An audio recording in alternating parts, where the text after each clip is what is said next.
1950s. America is often remembered as a time of prosperity, shiny new cars, and happy suburban families. But for millions of working class and low-income Americans, life looked very different.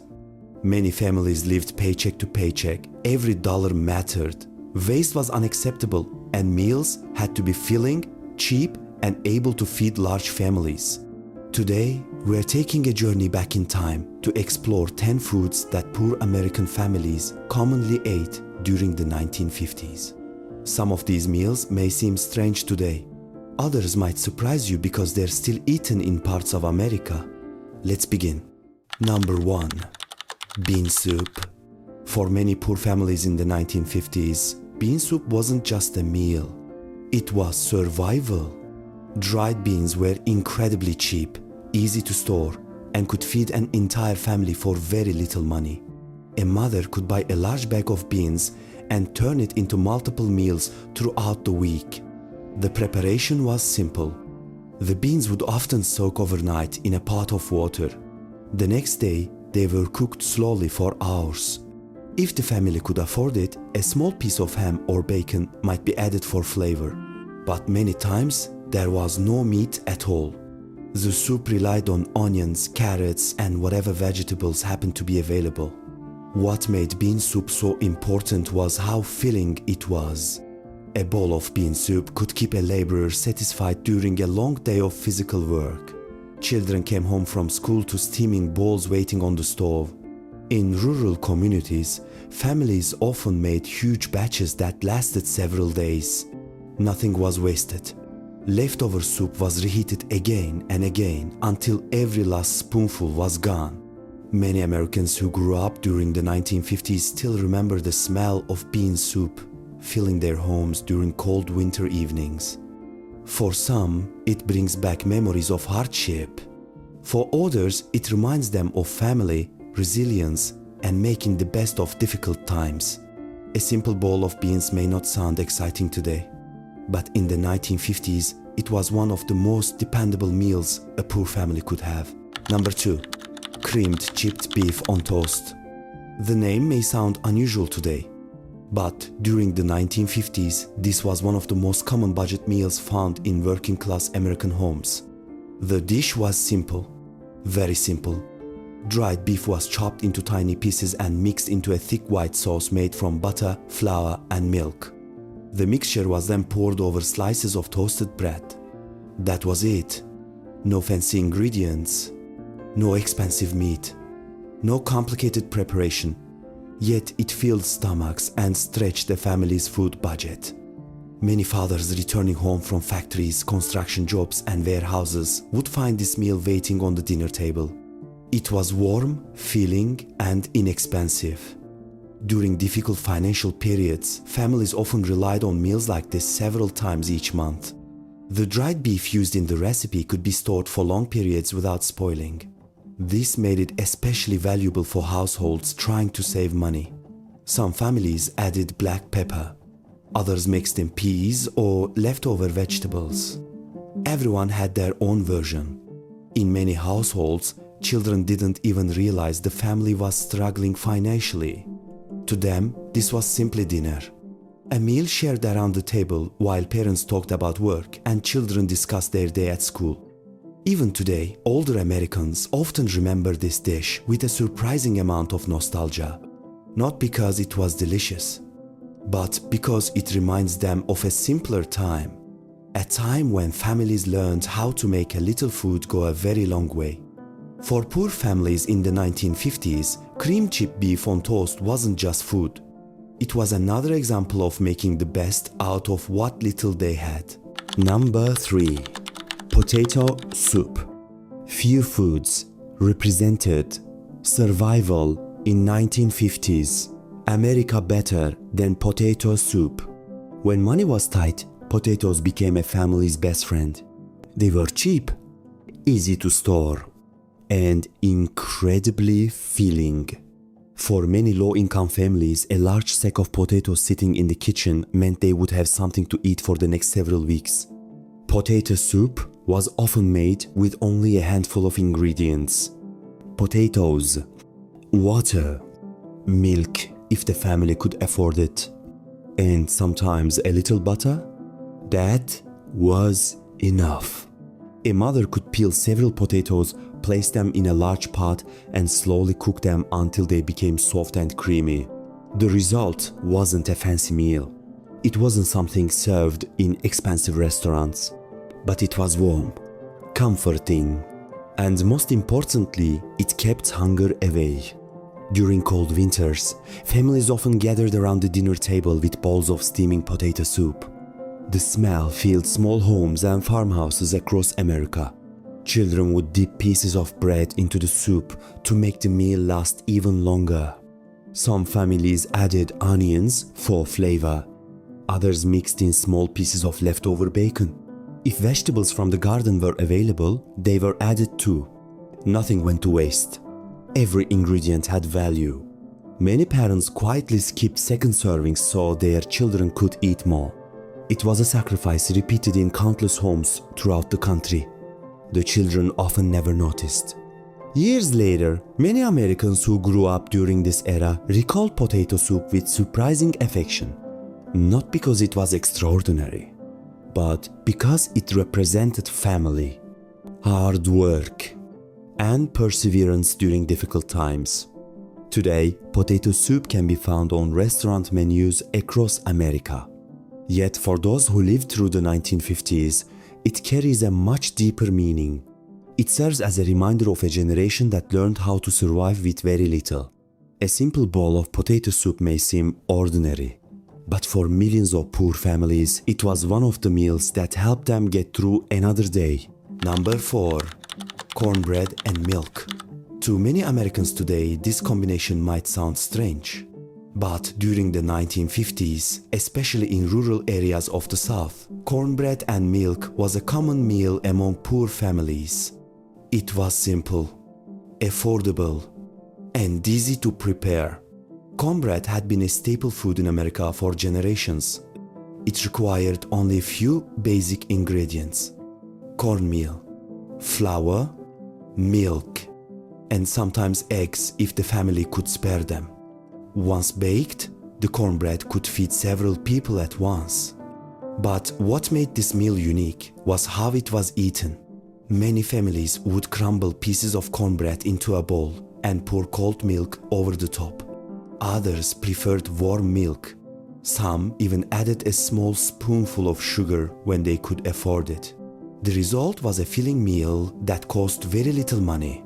For children growing up in low-income households, this was often a regular breakfast or evening meal. It wasn't glamorous, but it provided calories and helped families stretch their grocery budget. Life in many rural communities during the 1950s was far from easy. Jobs could be seasonal, paychecks were often unpredictable, and families had to make every dollar count. Meals like cornbread and milk became symbols of resourcefulness. Parents learned how to create filling meals from the most basic ingredients available. In many homes, grandparents passed these recipes down through generations. The tradition continued because it worked. Even decades later, older Americans still remember sitting at kitchen tables with a bowl of cornbread and milk after a long day. For some, it reminds them of hardship. For others, it reminds them of family gatherings, laughter, and simple moments shared together. What may seem like an unusual combination today was once an important part of daily life for countless families. It proves that a meal doesn't need expensive ingredients to become a lasting memory. Sometimes the simplest foods leave the strongest impression. And during the 1950s, cornbread and milk was one of those unforgettable meals. Number 5. Fried Bologna sandwiches. For many working-class American families in the 1950s, bologna was one of the cheapest meats available. It wasn't considered fancy. It wasn't considered healthy. But it was affordable. And for families struggling to make ends meet, that was what mattered most. A package of bologna could feed an entire family for several meals. Parents often bought it because it was inexpensive, easy to prepare, and could be used in many different ways. The most popular method was simple. A few slices of bologna were placed into a hot skillet. As the meat heated up, the edges would begin to curl and crisp. The kitchen quickly filled with a salty, smoky aroma. Once cooked, the bologna was placed between two slices of bread. Sometimes mustard was added. Sometimes mayonnaise. Many families couldn't afford much more than that. Yet, for countless children, a fried bologna sandwich was a favorite meal. It appeared in lunch boxes. It appeared after school. And it often appeared on dinner tables during difficult financial periods. Factory workers, truck drivers, and laborers frequently relied on simple meals like this because they were cheap and filling. The meal required very little time to prepare. After a long day of work, that convenience mattered. In many neighborhoods, the smell of frying bologna drifting from kitchen windows became a familiar part of everyday life. Looking back, many Americans remember these sandwiches with a mixture of nostalgia and humor. Today, some younger generations view fried bologna as an old-fashioned food. But for those who lived through the era, it represented something much bigger. It represented practicality. It represented making the most of limited resources. And it represented parents doing everything possible to keep food on the table. What seems like a simple sandwich today once played an important role in helping families survive financially challenging times. The fried bologna sandwich may never win awards for fine dining. C'était ADE. But in the 1950s, it earned something far more important. A permanent place in the memories of millions of Americans. Number 6. Bread and drippings. In 1950s America, nothing went to waste in low-income households, especially not meat drippings. After cooking meat like beef or pork, families would save the leftover fat and juices that collected in the pan. This mixture was called drippings. Instead of throwing it away, families used it as a source of flavor and fat for other meals. One of the most common uses was simple. A slice of bread, sometimes stale bread, sometimes fresh if available. The bread would be toasted lightly or eaten as it was. Then it was spread with warm meat drippings. The result was a greasy, salty, and surprisingly filling snack. For many poor families, this was not just a snack. It was breakfast. It was lunch. And sometimes even dinner. During especially hard financial weeks, bread and drippings could be the only thing available in the house. Children often ate it without questioning much because it was simply what was served. Parents tried their best to make it more appealing. Sometimes they added a pinch of salt or pepper. If onions were available, they were fried in the same pan to enhance the flavor of the drippings. But most of the time, it remained very simple. What made this food important was not taste. It was survival. In working-class neighborhoods, especially in industrial cities, every bit of fat from cooking was saved in jars and stored in the refrigerator. Nothing was wasted. Every calorie mattered. Today, the idea of eating bread with meat fat may sound unusual or even unappealing. But in the 1950s, it represented a smart and necessary way to stretch food resources as far as possible. For many families, bread and drippings was a reminder that even the smallest leftovers could become another meal. And in a time when money was tight, that small difference made a big impact on daily life. Number 7. Spam and eggs.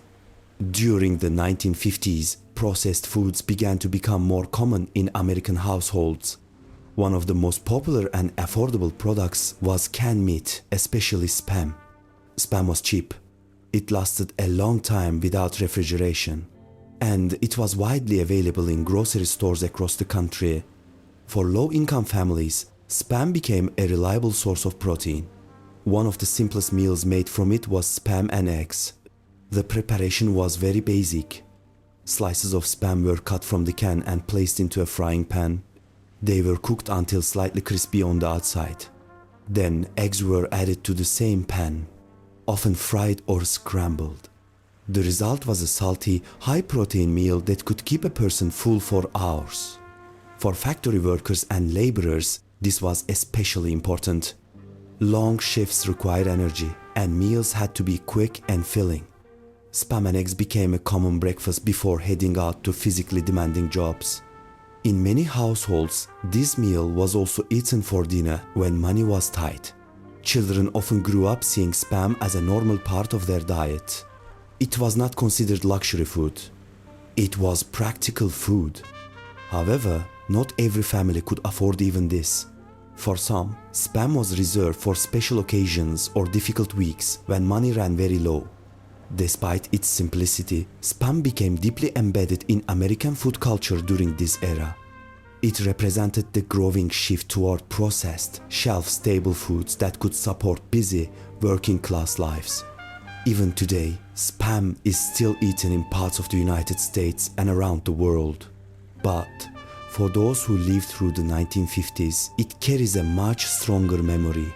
It reminds them of long workdays, tight budgets, and the small meals that kept families going. Spam and eggs was never meant to be fancy. It was meant to be enough. Number 8. Jell-O salads. In 1950s America, Jell-O was everywhere. It was colorful, cheap, and easy to prepare. But in low-income households, Jell-O wasn't always just a dessert. It often became the base for something called Jell-O salads. Yes, salads. Families would mix Jell-O powder with water and let it set in molds. But instead of only adding fruit, they sometimes added unexpected ingredients: vegetables, carrots, celery, even small pieces of canned meat in some cases. The idea may sound strange today, but in the 1950s, these combinations were seen as modern, creative, and economical. Jell-O salads were often served during family gatherings or Sunday meals. They made the table look colorful and full, even when ingredients were limited. For many families, presentation mattered just as much as taste. A molded Jell-O dish in the center of the table gave the impression of abundance, even if the ingredients inside were very simple. Children often found the texture strange. Some loved it, some avoided it completely, but it remained a common part of American household cooking for years. Today, Jell-O salads are mostly remembered as a quirky food trend of the mid-20th century.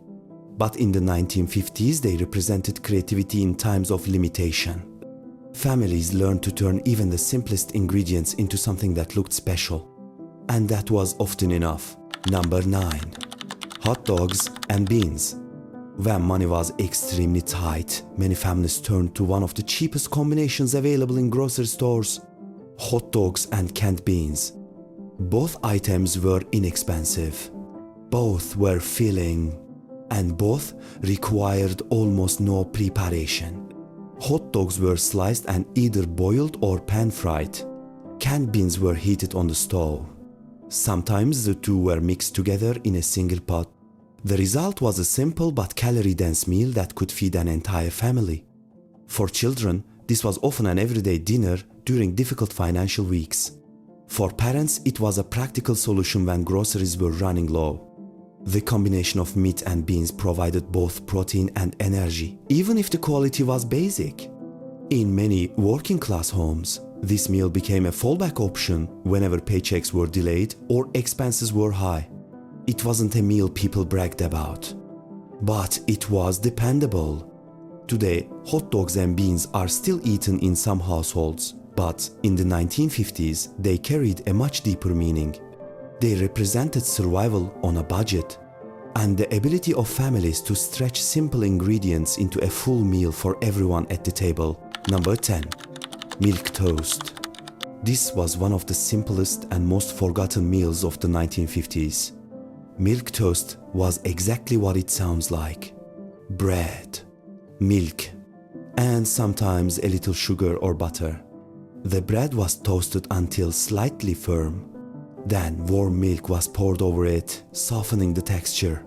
For many families, this was often eaten as breakfast or even a light dinner, especially when there was very little food left in the house.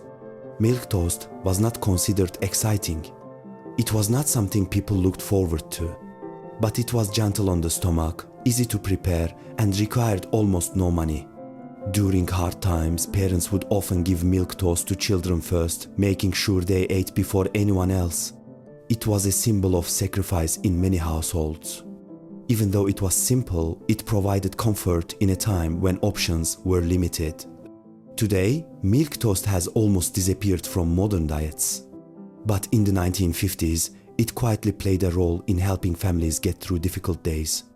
It was not remembered for its taste, but for the fact that it was always there when nothing else was. And that is how millions of American families survived the 1950s with simple, affordable meals that shaped their everyday lives. From bean soup to milk toast, every dish told a story of survival, sacrifice, and resilience. If you enjoyed this journey back in time, make sure to subscribe for more forgotten stories from the past. We explore real history, hidden lives, and the everyday struggles of people who lived decades before us. New videos are coming soon, and you don't want to miss what life was really like in the old world.